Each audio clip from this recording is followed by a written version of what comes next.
सोबत आहेत सर, कोणतं गाव तुमचं? देशमुख जाणार आहे सर, सुभाषनगरच्या बाजूला आहे. गेली तुमचे आमदार कोण? शिंदे साहेब. बरं, त्यांच्या 5 वर्षाच्या कार्यकाळामध्ये कशा प्रकारची कामे झाली काय सांगा? काहीच कामं झालं नाही सर. सुनेगाव टू सुभाषनगरमध्ये रस्ता एवढा खड्डेमय झालेला आहे.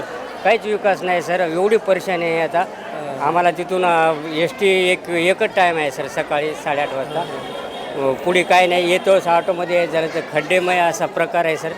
जाण्याने मुश्किल झालं आहे सर.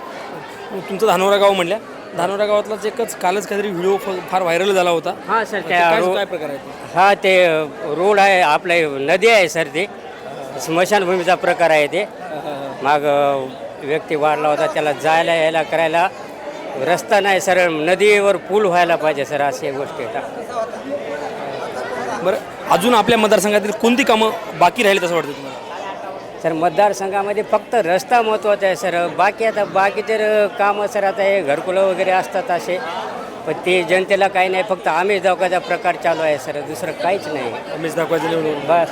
त्यासोबत आपल्याकडं बोला सर, बोला. तुमचं गाव कोणतं? पालम. हां, पालम गाव पालमच. प्रॉपर पालममध्ये. बरं, पालममध्ये सध्या तुमचे आमदार कोण आहेत? रत्नाकरराव कुठे? कशी आहे त्यांची 5 वर्षाची मागील कामगिरी कशी आहे त्यांची? चांगल्या प्रकारे चांगल्या काय विकास केला आणि काय विकास करायचा बाकी आहे? त्यांनी रस्ते वगैरे भरपूर, रस्त्याला निधी आणलेला आहे. रस्ते मोठ्या प्रमाणात केलेले आहेत. मला वाटतं की पालमला बसस्टँडची सोय आहे का? बसस्टँडची सोय नाही ना पालमला. आणि औद्योगिकरणाची मला वाटतं जागा आहे, परंतु औद्योगिकरण आले काय? ग्रामीण भाग असल्यामुळं तेवढं औद्योगिकरणात तेवढा साथ नाही. ग्रामीण भाग आहे. काय ते भाग आहे तुमच्याकडे? जागा आहे वाटते काहीतरी? नाही, जागा काही नाही तसं नाही, माझ्या माहितीप्रमाणे काही नाही. त्यांच्या विकासाच्या बाबतीत समाधानी आहात तुम्ही? हो, समाधान आहे. येणाऱ्या काळामध्ये कोण उमेदवार राहील गंगाखेडचा? आता नेमकं काय सांगतात, कोणते उमेदवार राहतील त्यावर अवलंबून राहील. गुटे साहेब चांगले आहेत. कुठे महाविकास आघाडी? आणि महाविकास आघाडीकडून कोण राहील? महाविकास आघाडीकडून विशाल कदम राहतील. निश्चित काय माहीत नाही आपल्याला.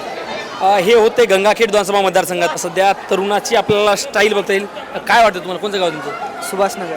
बरं, काय आहे सध्या सुभाषनगरच्या बाबतीमध्ये विकास संदर्भात काय वाटतं? काय बाकी राहिले? काय तसं तर झालेलं आहे विकास फक्त रस्ते विस्त्याचं कामं झाले नाही तर. तुमच्या आमदाराने केलेल्या कामगिरीवर किती त्यांना गुण द्याल? 10पैकी किती गुण द्याल त्यांना? 10पैकी 6. म्हणजे 60 काम केले त्यांनी. 2024ला कोण आमदार होईल असं वाटतं? आमदार आता थांबण्यावर आहे ना, कोण थांबवेल काय काय नाही तसं. कोण चर्चेत नाव कोणाचे सध्या? श्यामसुंदर शिंदे साहेबच यायचे तसं. येतील का पुन्हा एकदा? श्यामसुंदर शिंदे का मॅडम? म्हणजे श्यामसुंदर शिंदे. तुम्ही सध्या काय करता म्हणल्या? सध्या बी. कसं येणं जाणं करता का तुम्ही? हा, येणं जाणं. जाण्याचा येण्याचा काही तुमच्या अडचणी प्रश्न काय आहेत का? हो, काय प्रश्न आहेत? आमची शाळेची बस मी एकटी आहे म्हणून माझ्या गावापर्यंत सोडत नाही मला. आणि टाइमच्या अगोदर येते, नाही तर कधी टाइमच्या नंतर येते. तुमचं गाव रिसनगाव म्हणजे? हा, रिसनगाव. बरोबर. तुमची मग आता जवळपास 2 महिन्यात निवडणूक आल्यात, काही होऊ शकतं. तुमची नेमकी शासन आणि प्रशासनाला काय मागणी असेल? आमची बस टाइमवर यावं आणि आम्हाला आमच्या गावापर्यंत घेऊन जावे. तुम्ही कधी आगारामध्ये बोललात? बोललो पण नाही म्हणले त्यांनी. कोणतं गाव तुमचं? लोहा. बरं, काय वाटतंय जे 5 वर्षात झालेला विकासासंदर्भात आपलं काय मत आहे? विकास सर, श्यामसुंदर शिंदे आमदार झाले तसं काय पण नाही. एक पण रस्त्याला नाहीत. आमदार होण्याच्या आधी भरपूर वेळ रस्त्याला आलेत, आता काय पण नाही.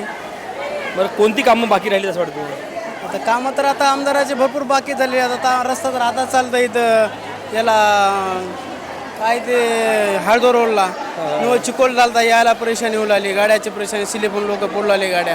यावेळी 2024ला कोणता उमेदवार निवडून येऊ शकेल? एकनाथदादा. एकनाथदादा येतील. बरं, एकनाथदादाच का? एकनाथदादा पवार असे आहेत की आज अगर गरीबाला असं वगैरे आहे का पैसा यांचा एक म्हणणं आहे की लोहा कंदार म्हटलं की पैसा विषय पैसा काय श्यामसुंदर साहेबाकडे नाही का पैसा? आमचं पैशावरच आले तिथे ना, पण निवडून पैशावर आले. हां, पैशाच्या जेवरच आले. आज आपण लोहा मध्य स्थानकाचा बसस्टँडचा आपण रिन्यू घेतलेला आहे. एकंदरीत बऱ्याच लोकांचं वेगळं मत मांडलेलं आहे. प्राध्यापक गणेश शिंदे, राजमुद्रा न्यूज, नांदेड.